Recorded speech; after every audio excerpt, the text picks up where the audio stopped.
Hello and welcome to the Consistory of the Coelc YouTube channel. I'm your host of this video, Reverend Zabel of St John's Evangelical Lutheran Church, located in Dalby, Queensland, Australia. On this video, I want to start a new mini-series that's going to be recurring on this channel. I'm not sure how regular this series will be. I want to do a series on introduction to different heresies. And so I want to start with some of the early church heresies, and we'll maybe move our way into more modern heresies. But the point of this video series is to just spend a brief video, somewhere from about 5 minutes, maybe 10 minutes, discussing a brief introduction into the different heresies in the church. Now, some people will say, oh, you didn't give all the explanations, you didn't explain it right, you didn't go into all the deep details, and you didn't mention this Bible verse. This isn't a thorough Bible study on each heresy. This is just a brief explanation and introduction to what is this heresy. I'm not going to go into great detail. I'm going to mention a few things, maybe a few Bible verses and a few reasons given for Lutherans why we reject this heresy. But other than that, I'm not going into deep detail. So these are brief introductions. I want to do this video by beginning off with one of the earliest heresies to affect the church, and that is the area of the Judaizers, or Judaizerism, not Judaism. That is a distinct, religion offshoot of Christianity that denies Jesus Christ as a Messiah, rabbinic Judaism. But Judaizers were people who are Christians, who believe in the Christian doctrines, but want to still hold to the ceremonial and civil practices of the Old Testament. So the Judaizers particularly want Christians to have to follow the rules of circumcision and all the kosher dietary laws.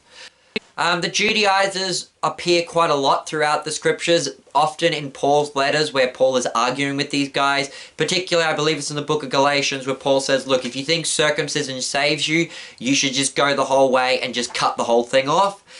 We also have this mentioned in the whole situation that gets introduced in the second chapter of the Epistle to the Galatians, where Paul talks about how how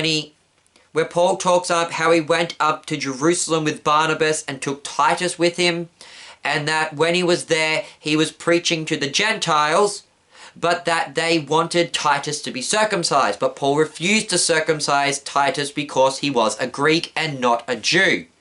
Paul also talks about the false brethren who didn't want to eat with the Gentiles and those who weren't circumcised. And Paul here talks also about St. James and St. Peter, and also Barnabas and John even, who wouldn't eat with the Gentiles because they weren't circumcised. They didn't want to have fellowship with uncircumcised Gentiles. And Paul makes this whole big thing where he says that he confronted St. Peter to his face.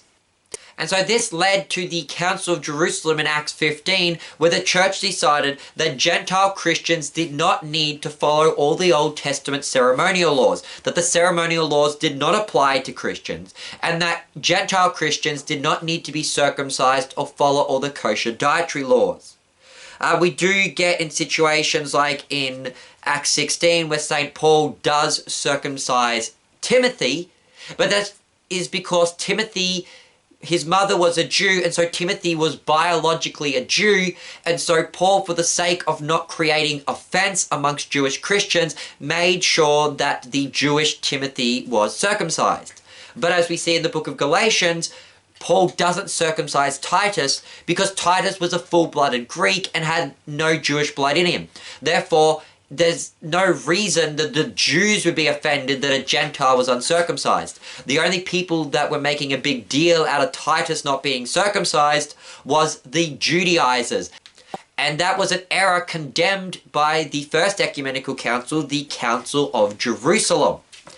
We also have other situations of this taking place beyond the Council of Jerusalem. So, for example, at the Council of Laodicea in the 300s, it was said that Christians shouldn't Judaize and demand an observance of the Sabbath. So you see Paul in both Colossians and the book of Galatians saying that nobody should judge you in accordance to your keeping of the Sabbath or new moons or other festivals.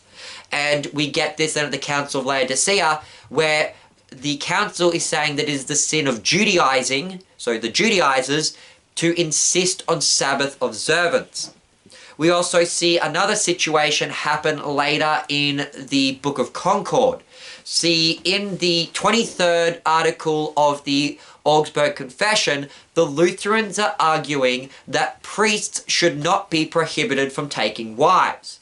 In the Roman Confutation, the papists tried to use the laws from the book of Exodus that said that priests couldn't engage in sexual intercourse when serving in the temple.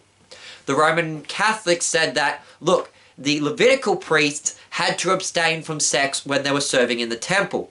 And they only took turns to serve in the temple, so that they were taking turns of being abstinent and turns of, being with their wives.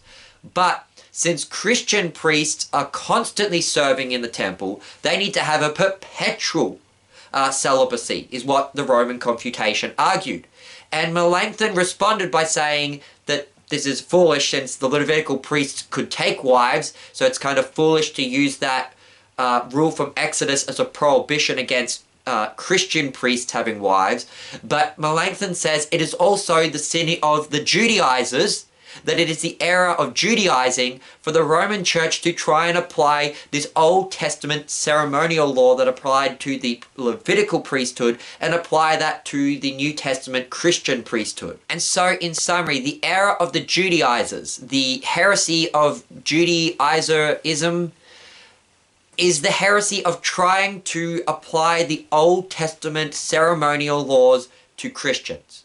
Trying to force Christians to engage in Sabbath observance, trying to force Christians to engage in circumcision, trying to force Christians to engage in kosher dietary laws. These are not things that are binding on the New Testament Christians. They are part of the Old Covenant, and we are part of the New Covenant. They do not apply to us. And trying to enforce those laws and apply them to Christians is the sin of the Judaizers.